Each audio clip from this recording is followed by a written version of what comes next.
Hello everyone. तो last class में हमने प्रोकैरियोटिक सेल के बेसिक स्ट्रक्चर के बारे में पढ़ लिया था। आज हम लोग शुरू कर रहे हैं उसके स्ट्रक्चर्स का डिस्कशन के बारे में। पहले बात करते हैं बेटा फ्लैजिला का। फ्लैजिला क्या होता है? जब हमने प्रोकैरियोटिक सेल का स्ट्रक्चर देखा था तो हमने देखा था कि हेयर लाइक स्ट्रक्चर्स वहाँ से प्रोजेक्ट आउट हो रहे थे। ठीक है, that is known as the flagella. ये एक फिलामेंट का एक्सटेंशन होता है।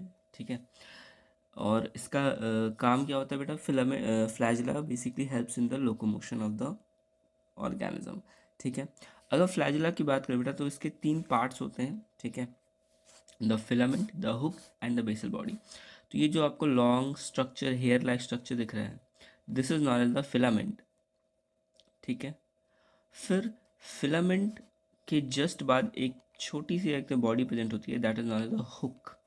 एंड एट लास्ट एक बेस प्रेजेंट होता है, that base is known as the basal body. ठीक है, नेक्स्ट बात करते हैं बेटा पिलाई। नेक्स्ट इज पिलाई। जब हमने देखते हैं स्ट्रक्चर देखा था तो हमने ये देखा था कि along with flagella small hair like extensions भी प्रेजेंट थे, which is known as the pili. अब देखो पिलाई क्या होता है। Pili basically helps in the reproduction. ठीक है, सेक्सुअल रिप्रोडक्शन इन बैक्टीरिया। या इसमें क्या होता है कि if there are two bacterias, ठीक है, और इन दोनों को आपस में जेनेटिक एक्सचेंज करना है तो इनके बीच में एक ट्यूब लाइक स्ट्रक्चर का फॉर्मेशन हो जाएगा। ठीक है, और यहाँ से इसका जो एक जेनेटिक स्ट्रक्चर है वो इसमें पास ऑन कर सकता है। ठीक है, this procedure is known as conjugation. ठीक है, और इस कंजुगेशन को में जब ये पिलाई का फॉर्मेशन हो रहा है, दिस इज द पिलाई जो फॉर्म हो रहा है बीच में, this pili will be known as the sex pili. ठीक है, और बेसिकली किस में हो जाता है तो एग्जाम्पल हो जाएगा ग्राम नेगेटिव बैक्टीरिया। ठीक है, और ये पिलाई का स्ट्रक्चर बनता है कैसे है? With the help of पिलीन protein. ठीक है, चलो नेक्स्ट आगे बढ़ते हैं मीजोजोम्स। मीजोजोम्स के बारे में जब हमने पढ़ा था तो हमने ये देखा था, इट इज़ एन इनवॉर्ड एक्सटेंशन। ठीक है, ये एक इनवॉर्ड एक्सटेंशन होता है। ठीक है, प्लाज्मा मेम्ब्रेन का। ठीक है, इसका काम क्या क्या होगा बेटा? It helps in the cell wall formation, it helps in cell division and it also helps in DNA replication. ठीक है, नेक्स्ट हम लोग बात करते हैं फिम्ब्राई के बारे में। फिम्ब्राई क्या है? देखो तीन चीज़ें हमने एक दो चीज़ें ऑलरेडी पढ़ रखी है, फ्लैजिला और पिलाई। सिमिलरली फिम्ब्राई भी प्रेजेंट होता है। It is a Bristol like structure. ठीक है, लेकिन how it is different from flagella and पिलाई? फ्लैजिला वॉज एक्टिंग और it was helping in the locomotion of the organism and pili was helping in the sexual reproduction. वहीं फिम्ब्राई locomotion या reproduction में help नहीं करता है, it just helps in attachment with different structures और substances. For example अगर कोई rock है या कोई भी एक सरफेस है, उसके ऊपर अगर किसी बैक्टीरिया को अटैच करना होगा, वहाँ पे ठहरना होगा, तो क्या होगा? फिम्ब्राई निकलेगा। ठीक है, और फिम्ब्राई उस पर्टिकुलर सरफेस से जाके अटैच हो जाएगा, एनहेंस बैक्टीरिया वहाँ पे रह सकता है। ठीक है, नेक्स्ट आगे बढ़ते हैं। अब हम लोग बात करते हैं राइबोसोम्स की। राइबोसोम्स के बारे में हमने पहले भी एक तो बात किया था कि राइबोसोम्स जो वो फ्री स्ट्रक्चर्स हैं। ठीक है, इसमें कोई मेम्ब्रेन प्रेजेंट नहीं होता है। ठीक है, और क्या? Ribosomes are the site for protein production. ठीक है, ये प्रोटीन सिंथेसिस में हेल्प करते हैं। और राइबोसोम्स अगर हम लोग बैक्टीरिया में बात करें तो किन चीज़ों से एक मिलके बना है? आरएनए और प्रोटीन्स का मिलके बना होता है। ठीक है, अच्छा कितना साइज होगा? लगभग 15 से 20 नैनोमीटर का साइज का हो सकता है। और इन prokaryotic in prokaryotes ribosome is of 70s। ठीक है, 70s में भी दो सब यूनिट है, 50s एंड 30s। अब ये मत कह देना कि भैया 50 + 30 तो 80 होता है, तो ये 70 कैसे हो रहा है? यहाँ पे हम ऐड नहीं कर रहे हैं। हाँ, ये कहा जाता है, ये ऐसा होता है कि दो सब यूनिट्स प्रेजेंट होते हैं। ठीक है, एक लार्जर सब यूनिट जो कि 50s होता है और एक स्मॉलर सब यूनिट जो कि 30s होता है। ठीक है, ये दोनों सब यूनिट्स आपस में मिलके प्रोटीन प्रोडक्शन में हेल्प करते हैं। ठीक है, ट्रांसलेशन में हेल्प करते हैं। ठीक है, आगे जब अगर हम पढ़ेंगे तो डीएनए चैप्टर में हम ट्रांसक्रिप्शन, ट्रांसलेशन, ये सब पढ़ेंगे। तो राइबोसोम जो है वो ट्रांसलेशन में हेल्प करता है। ठीक है, नेक्स्ट बात करते हैं।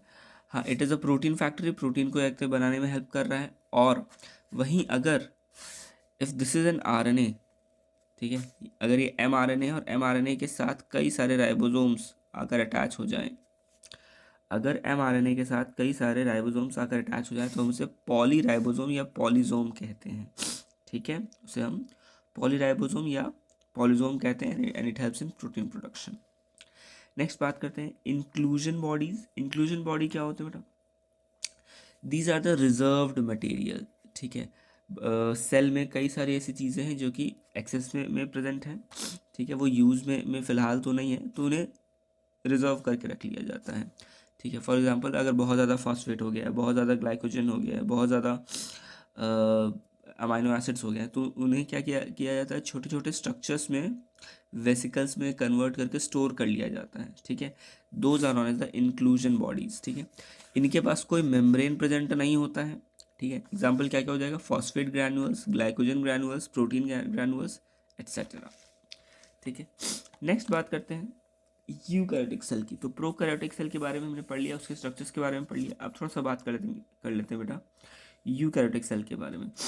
Eukaryotic cell is also known as true cells. Eu का मतलब ही होता है ट्रू, ठीक है, और कैरियो का मतलब होता है न्यूक्लियस। तो इन्हें ट्रू सेल्स क्यों कहते हैं? क्योंकि इनके पास they have well defined nucleus, that is why eukaryotic cells are also known as the true cells. ठीक है, अच्छा, यूकैरियोटिक सेल्स में आएंगे क्या क्या? हमारे पास 5 किंगडम है, 5 किंगडम में से 4 kingdom comes under the eukaryotic cells and the only one left which is the monera, this monera comes under the prokaryotic cell. ठीक है, चलो नेक्स्ट कहते हैं दे हैव कंपार्टमेंटलाइजेशन। इसका क्या मतलब है बेटा? कंपार्टमेंटलाइजेशन का क्या मतलब है? प्रोकैरियोटिक सेल में क्या हो रहा था कि किसी भी फंक्शन के लिए कोई पार्टिकुलर कंपार्टमेंट नहीं प्रेजेंट था। ठीक है, एक ओपन साइटोप्लाज्म प्रेजेंट था, एक ओपन प्रोटोप्लाज्म प्रेजेंट था, जहाँ पे सारा फंक्शन हो रहा था। But in eukaryotic cell compartments present है। कंपार्टमेंट्स का क्या मतलब है कि अलग अलग ऑर्गेनल्स प्रेजेंट हैं। न्यूक्लियस प्रेजेंट है तो उसमें कोई पार्टिकुलर काम होगा, एंडोप्लाज्मिक रेटिकुलम प्रेजेंट है तो उसमें कोई और काम होगा, गोल्गी बॉडीज प्रेजेंट है तो उसमें कोई और काम होगा, लाइसोसोम्स प्रेजेंट है उसमें कोई और काम होगा, माइटोकॉन्ड्रिया प्रेजेंट है उसमें कोई और काम होगा, क्लोरोप्लास्ट प्रेजेंट है उसमें कोई और काम होगा। तो हर काम के लिए स्पेसिफिक ऑर्गेनल्स प्रोवाइडेड हैं। ठीक है, यानी कि हर काम करने के लिए अलग अलग कंपार्टमेंट्स प्रेजेंट हैं, that is known as compartmentalization. ठीक है, और क्या? They contains membrane bound organelles. अब प्रोकैरियोट्स में मेम्ब्रेन बाउंड ऑर्गेनल्स एब्सेंट थे, लेकिन यूकैरियोटिक सेल में ऑर्गेनल्स आ चुके हैं जो कि मेम्ब्रेन बाउंड है, यानी कि उनका अपना मेम्ब्रेन प्रेजेंट है। ठीक है, चलो अब मेम्ब्रेन की बात है तो सबसे पहले शुरू करते हैं सेल मेम्ब्रेन के बारे में। तो बेटा cell membrane it is selectively permeable. Selectively permeable का क्या मतलब है? इसके बारे में हमने पहले भी क्लासेस में डिस्कशन कर रखा है। सेलेक्टिवली परमिएबल का ये मतलब है कि वो कुछ पर्टिकुलर सब्सटेंस का ही इनटेक या आउटटेक अलाउ करेगा। ऐसा नहीं है कि कोई भी सब्सटेंस अपने मन से अंदर आ सकता है या कोई भी अपने मन से बाहर जा सकता है, ऐसा नहीं होगा। ठीक है, अच्छा, cell membrane carries out passive transport, for example osmosis and diffusion. हमने पैसिव और एक्टिव ट्रांसपोर्ट पढ़ रखा है। ठीक है, तो ये ऑस्मोसिस और डिफ्यूजन में पैसिव ट्रांसपोर्ट करेगा। और वहीं एक्टिव ट्रांसपोर्ट किस में होता है? In the sodium potassium pump. Sodium potassium pump कहाँ था? अगर आपको याद हो, हमने नर्व सेल में ही पढ़ा था, मसल सेल में ही पढ़ा था। तो they have sodium potassium pump which causes the active transport which occurs against the concentration gradient. Passive transport में क्या होता है? the substance moves from a higher concentration to a lower concentration. ठीक है, तो इसके लिए कोई एनर्जी की ज़रूरत नहीं होती है, that is why it is known as passive transport. वहीं in active transport substance moves from a region of lower concentration to a region of higher concentration. Already कम है और वो कम से ज़्यादा की तरफ जा रहा है। ठीक है, तो इसके लिए क्या ज़रूरत पड़ेगी? एटीपी की ज़रूरत पड़ेगी, एनर्जी की ज़रूरत पड़ेगी। तो इस ट्रांसपोर्टेशन के लिए अगर एनर्जी की ज़रूरत पड़ती है तो hence we consider this as active transport.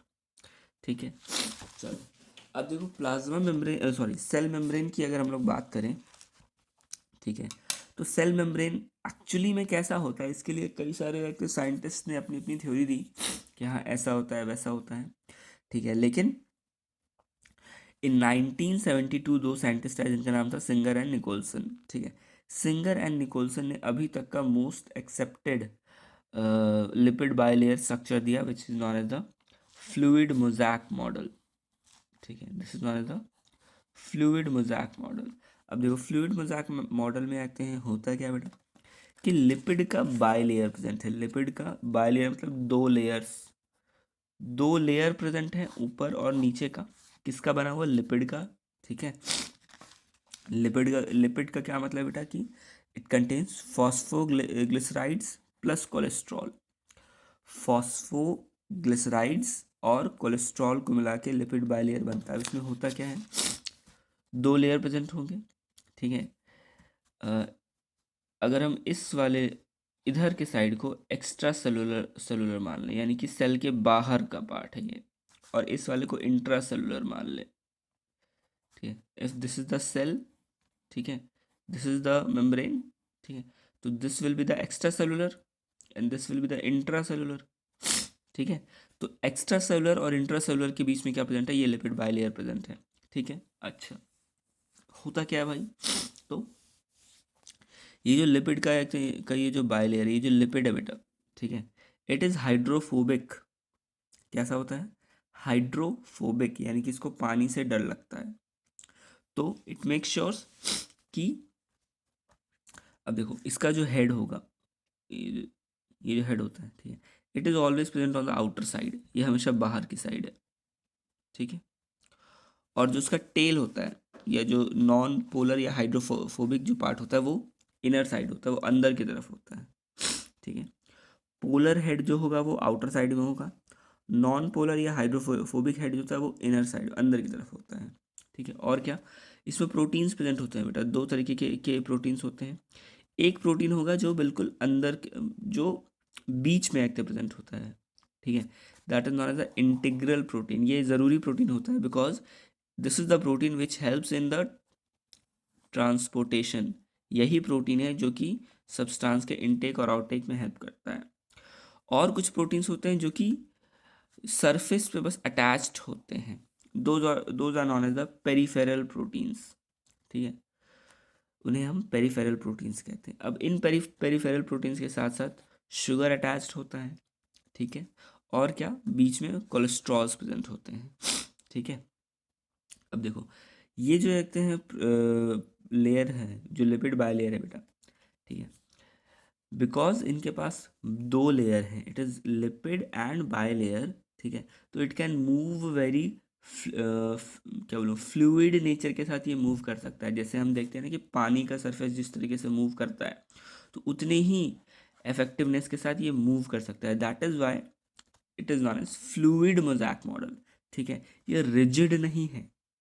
ठीक है, अगर ये रिजिड होता तो सिंपल बस स्ट्रेट ऐसे लाइन प्रेजेंट होती, नहीं, depending upon the movement of the cell this layer also moves. That is what is known as fluid mosaic model.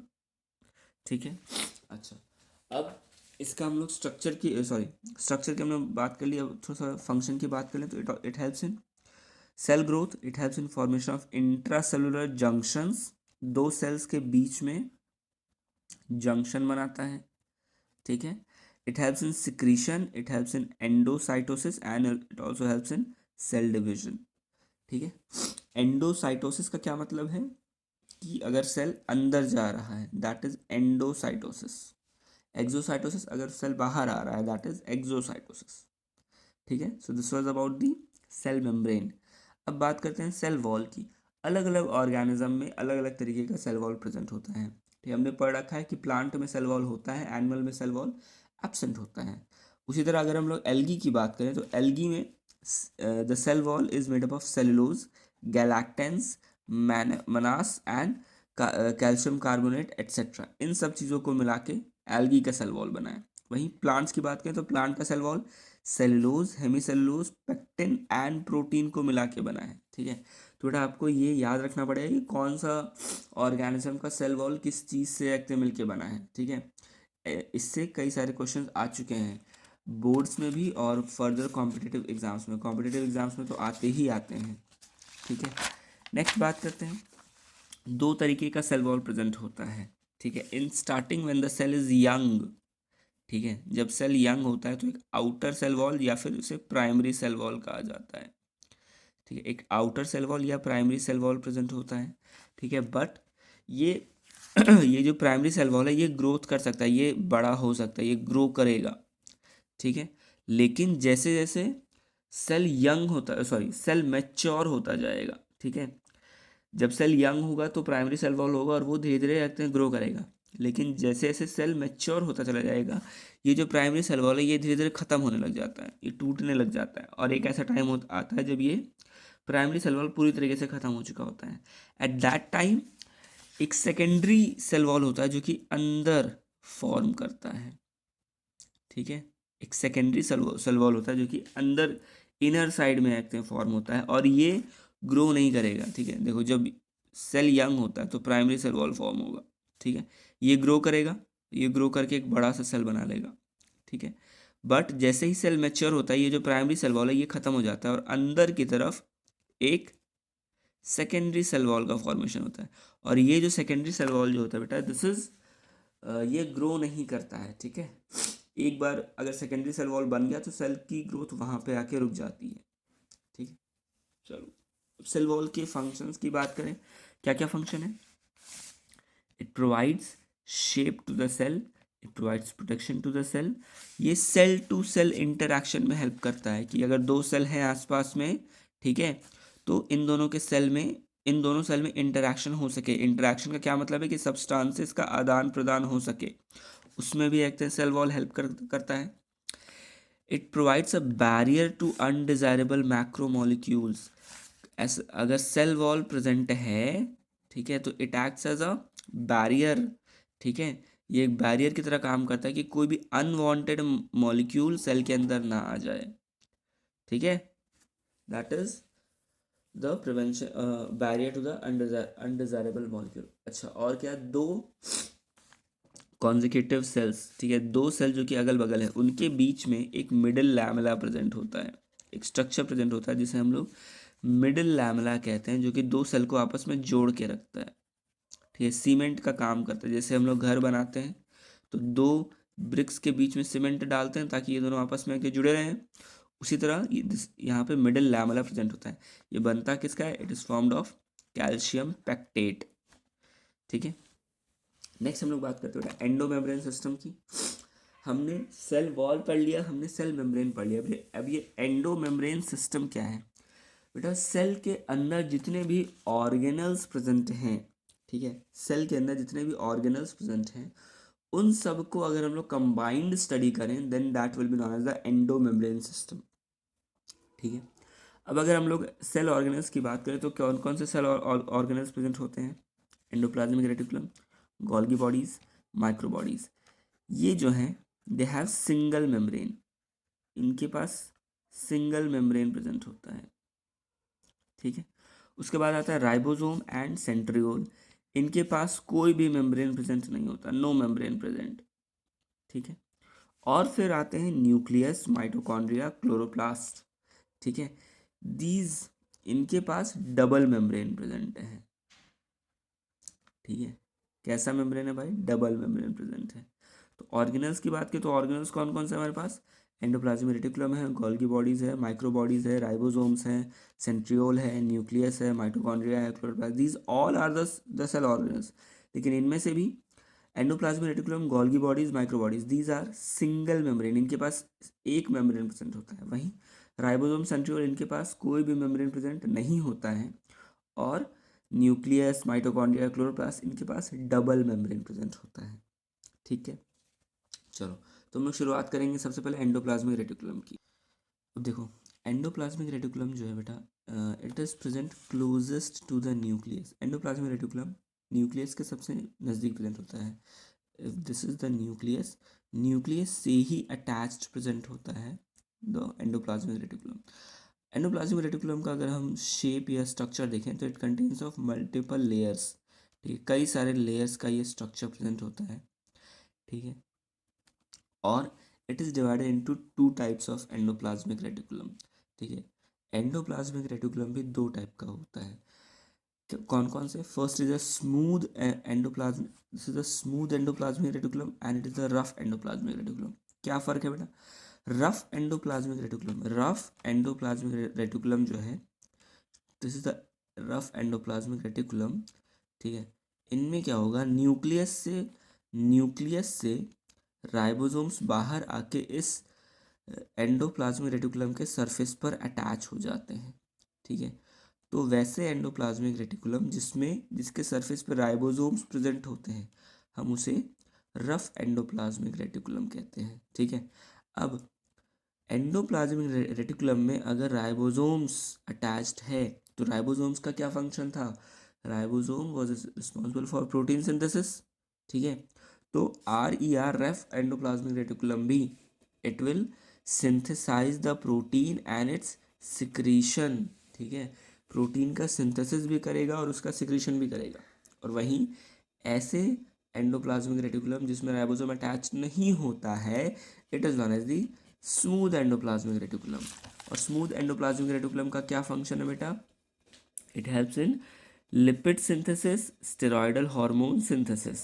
ठीक है, लिपिड का सिंथेसिस करेगा और कुछ हार्मोन्स का भी सिंथेसिस करता है। ठीक है, this is the endoplasmic reticulum. आगे बात करते हैं गोल्जी बॉडीज़ की। देखो, एंडोप्लाज्मिक रेटिकुलम में प्रोटीन बना और प्रोटीन का रिलीज हुआ। ठीक है, ध्यान से सुनो। एंडोप्लाज्मिक रेटिकुलम में प्रोटीन बना, ठीक है, लिपिड बना, और वो बन के उसका सिंथेसिस होकर उसका रिलीज भी हुआ। ठीक है, जब वो प्रोटीन एंडोप्लाज्मिक रेटिकुलम से बाहर आएगा रिलीज होकर, तो फिर वो कहाँ जाएगा? वो आएगा कहाँ? गोल्जी बॉडीज़ में। ठीक है, क्यों आएगा देखते हैं। 1898 में एक साइंटिस्ट है कमीलो गोल्जी, उन्होंने इस ऑर्गेनल की डिस्कवरी की थी, इसीलिए हम इसे गोल्जी बॉडीज़ भी कहते हैं। ठीक है, कैसा होता है बेटा? फ्लैट डिस्क प्रेजेंट होते हैं। ठीक है, डिस्क लाइक स्ट्रक्चर्स होते हैं जो कि फ्लैट होते हैं और मल्टीपल होते हैं, कई सारे होते हैं। ठीक है, अच्छा, ये जो फ्लैट डिस्क हैं बेटा, these disc are known as cisternae. ठीक है, इसे हम लोग क्या कहते हैं? These disc are known as cisternae, और इसका साइज क्या हो सकता है? 0.5 से 1 माइक्रोमीटर तक का होता है। ठीक है, अब गोल्जी बॉडीज का फंक्शन क्या होता है? It helps in the packaging of the proteins. ठीक है, ये जो कहते हैं प्रोटीन्स आएंगे कहाँ से? एंडोप्लाज्मिक रेटिकुलम से। वो कहाँ आएंगे? वो गोल्जी बॉडीज़ में आएंगे, और यहाँ क्या होगा? उन प्रोटीन्स की पैकेजिंग होती है, उन्हें छोटे छोटे वेसिकल्स में कन्वर्ट किया जाता है, और उन पे क्या किया जाता है? ठप्पा लगाया जाता है। ठप्पा लगाया जाता है, इसका क्या मतलब है कि अब यहाँ से, यानी कि गोल्जी बॉडी से ये प्रोटीन अगर बाहर निकलेगा तो कहाँ जाएगा? ठीक है, अलग अलग प्रोटीन सेल के अलग अलग ऑर्गेनल्स के पास जाएगा। ठीक है, तो कोई अगर प्रोटीन एंडोप्लाज्मिक रेटिकुलम से आ रहा है तो वो प्रोटीन को पहले तो वो पैकेजिंग करेगा, दूसरी बात उस पर स्टैंप लगाएगा कि वो प्रोटीन गोल्जी बॉडी से निकल के और कौन से ऑर्गेनल के पास जाएगा। ठीक है, that is the function of Golgi bodies. ठीक है, क्या करता है? पैकेजिंग कर रहा है, और किस फॉर्म में? वेसिकल्स, छोटे छोटे वेसिकल्स के फॉर्म में इसकी पैकेजिंग कर रहा है। ठीक है, अब देखो, if this is the Golgi bodies, और इस गोल्जी बॉडी में अगर इस तरफ से प्रोटीन की एंट्री हो रही है, ठीक है, प्रोटीन एंडोप्लाज्मिक रेटिकुलम से निकल के अगर इस तरफ से एंट्री ले रहा है, so this side will be known as the cis side. ठीक है, और जिस तरफ से पैकेजिंग होने के बाद वेसिकल्स एग्जिट होते हैं उसे ट्रांस साइड कहा जाता है। ठीक है, कोई दिक्कत? तो फंक्शन में क्या कह रहा है? Proteins from ribosome is modified in the cisternae and released from the trans face. ठीक है, और क्या क्या? अच्छा, पैकेजिंग हो गया, ठीक है, मॉडिफिकेशन हो गया, साथ ही साथ कुछ चीज़ों का प्रोडक्शन भी करता है। किन किन चीज़ों का? ग्लाइकोप्रोटीन का और ग्लाइकोलिपिड का ये प्रोडक्शन भी करता है। ठीक है, ग्लाइकोप्रोटीन क्या होगा? ग्लूकोज और प्रोटीन को आपस में मिला दो तो क्या बनेगा? ग्लाइकोप्रोटीन बनेगा। ठीक है, अब बात करते हैं, नेक्स्ट इज लाइसोसोम। देखो, लाइसोसोम्स के कई सारे फंक्शंस होते हैं। ठीक है, उनमें से क्या क्या बेटा, क्या होगा कि वेसिकल्स जो गोल्गी बॉडी से निकलेंगे, ठीक है, वही वेसिकल्स आगे फर्दर मॉडिफाई होकर लाइसोसोम्स बन जाते हैं। ठीक है, गोल्गी बॉडी से कई सारे वेसिकल्स निकले, उनमें से कुछ वेसिकल्स मॉडिफाई होकर लाइसोसोम्स बन जाते हैं। क्यों? अच्छा, lysosome is known as the suicide bag लिख रखा है। हाँ, lysosome is known as the suicide bag of the cell. क्यों ऐसा कहते हैं? क्योंकि अगर सेल में कोई डिफेक्ट आ जा रहा है, ठीक है, और वो डिफेक्ट वो ऐसा है जो कि बियॉन्ड रिपेयर है, अब उस सेल को रिपेयर नहीं किया जा सकता, तो ज़रूरी होता है कि आपकी सेल जो है वो मर जाए। ठीक है, अदरवाइज अगर वो सेल नहीं मरेगा तो वो सेल दूसरे सेल्स को भी अफेक्ट कर सकता है। ठीक है, इन दैट केस लाइसोसोम्स क्या होंगे, वो फट जाते हैं। ठीक है, वो फटते हैं और पूरे सेल को खा जाते हैं। कैसे खा जाते हैं? क्योंकि लाइसोसोम्स में ऐसे कई सारे एंजाइम्स प्रेजेंट हैं बेटा, जो कि हाइड्रोलाइटिक एंजाइम है। वो सारे ही ऐसे हैं मटेरियल्स को क्या कर सकते हैं, हाइड्रोलाइसिस तोड़ सकता है। ठीक है, क्या कौन कौन से एंजाइम प्रेजेंट है? लाइपेज एंजाइम है। ठीक है, लाइपेज एंजाइम क्या करेगा, जितने भी लाइपेज है उसको एक तोड़ सकता है, जितने भी लिपोप्रोटीन्स है, लिपिड्स है, उनको एक तोड़ सकता है। प्रोटीएस है, प्रोटीएस क्या करेगा, जितने भी प्रोटीन्स है उनको तोड़ सकता है। ठीक है, कार्बोहाइड्रेजेस है, जितने भी कार्बोहाइड्रेट्स हैं उनको तोड़ सकता है। ठीक है, हेंस अगर सेल में ऐसा डिफेक्ट आ जाता है तो लाइसोसोम जो है वो फटता है और उसमें से जो हाइड्रोलाइटिक एंजाइम्स है वो बाहर निकलते हैं और सेल को ही खा जाते हैं। ठीक है, hence lysosome is not the suicide bag of the cell. Next बात करते हैं वैक्यूल्स। आपने प्लांट सेल में देखा होगा। ठीक है, दिस द प्लांट से एक बड़ा सा स्ट्रक्चर प्रेजेंट होता है। ठीक है, this is not the vacuole. Vacuole जो है वो सेल का स्टोर हाउस है। ठीक है, जैसे घर में स्टोर रूम होता है उसी तरह सेल में स्टोर हाउस है। कौन? तो वैक्यूल। ठीक है, अब इसका अपना एक मेम्ब्रेन प्रेजेंट है। तो the membrane of vacuole is known as tonoplast. ठीक है, इस वैक्यूल का जो मेम्ब्रेन होता है उसे टोनोप्लास्ट कहा जाता है। ठीक है, अच्छा, अब मैंने कहा ये स्टोर हाउस, भाई क्या क्या स्टोर होगा इसमें? वाटर स्टोर हो सकता है, जितने भी अभी एक्सक्रीटरी प्रोडक्ट्स हैं वो सब यहाँ स्टोर हो सकते हैं। ठीक है, जितने भी यूज़फुल प्रोडक्ट्स हैं जो कि अभी फ़िलहाल यूज़ में नहीं है वो सब कहाँ स्टोर हो जाएगा? वैक्यूल्स में यूज़ हो जाएगा।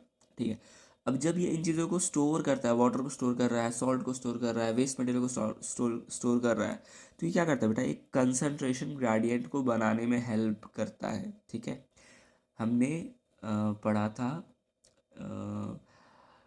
किडनी वाले चैप्टर में, एक्सक्रीशन वाले चैप्टर में, कि वो ऑस्मो रेगुलेशन मेंटेन हो रहा था। तो यहाँ पे वैक्यूल भी सेल का ऑस्मो रेगुलेशन, वाटर और आयन बैलेंस को मेंटेन करता है। ठीक है, क्या होता है? वैक्यूल का जो एक कॉन्सेंट्रेशन होगा, ठीक है, वैक्यूल का जो कॉन्सेंट्रेशन होता है, क्योंकि इसमें सब चीज़ें आके स्टोर हो रही हैं, तो इसका कॉन्सेंट्रेशन हाइयर होता है रादर देन बाहर के साइटोप्लाज्म से। ठीक है, तो वैक्यूल में कॉन्सेंट्रेशन ज़्यादा होता है और साइटोप्लाज्म में कॉन्सेंट्रेशन कम होता है, तो hence it maintains the concentration gradient. ठीक है, नेक्स्ट बात करते हैं और अच्छा, अमीबा में अगर बात करें तो कॉन्ट्रैक्टाइल वैक्यूल होता है। कॉन्ट्रैक्टाइल वैक्यूल का क्या मतलब है? छोटा सा एक वैक्यूल प्रेजेंट होता है। ठीक है, और ये ऑस्मो रेगुलेशन में हेल्प करता है। वहीं प्रोटिस्ट में फूड वैक्यूल प्रेजेंट है, वैक्यूल में फूड स्टोर होता है। ठीक है, और वहीं एनिमल सेल में बात करें तो बेटा vacuole it is either present in contractile form और या तो वो एब्सेंट ही होता है इन एनिमल सेल की बात करें। नेक्स्ट बात करते हैं बेटा mitochondria. It is one of the most important organelle of the cell body. ठीक है, अच्छा, माइटोकॉन्ड्रिया हैज़ 2 लेयर्स। ठीक है, 2 मेम्ब्रेन प्रेजेंट होते हैं। ठीक है, it is double membrane bound structure. ठीक है, तो 2 लेयर होते हैं, the outer membrane and the inner membrane. ठीक है, इसका साइज कितना होता है? लगभग 1 से 4 माइक्रोमीटर का होता है। ठीक है, अब देखो, outer membrane is more permeable and inner membrane is comparatively less permeable. ठीक है, क्या मतलब है कि आउटर मेम्ब्रेन से चीज़ें कंपेरेटिवली आसानी से अंदर बाहर आ जा सकती हैं, लेकिन इनर मेम्ब्रेन थोड़ा सा स्ट्रिक्ट होता है। ठीक है, वो कुछ ही सब्सटेंसेस का ट्रांसपोर्ट अलाउ करता है। ठीक है, तो outer membrane is less permeable, sorry more permeable, while inner membrane is less permeable. ठीक है, अच्छा, उसके बाद इस आउटर और इनर मेम्ब्रेन के बीच में ल्यूमेन प्रेजेंट होता है, ठीक है, एक फ्लूइड प्रेजेंट होता है, इसे ल्यूमेन कहा जाता है। उसके बाद इनर मेम्ब्रेन के अंदर क्या प्रेजेंट होता है बेटा, सेल मैट्रिक्स प्रेजेंट होता है। क्या प्रेजेंट है, this is the cell matrix, ठीक है। और अंदर कुछ फोल्ड्स प्रेजेंट होते हैं, कुछ फोल्डेड मेम्ब्रेन प्रेजेंट होते हैं, सॉरी कुछ फोल्डेड स्ट्रक्चर प्रेजेंट होते हैं। This folded structure is known as the cristae, इसे क्रिस्टे कहा जाता है, ठीक है। माइटोकॉन्ड्रिया है क्या, इट इज द, इसे कहा जाता है it is the power house of the cell. अब देखो, it is known as the power house of the cell, क्यों भाई, because it produces cellular energy, ये एटीपी का प्रोडक्शन करता है, ठीक है। क्या करता है, एटीपी का प्रोडक्शन करता है।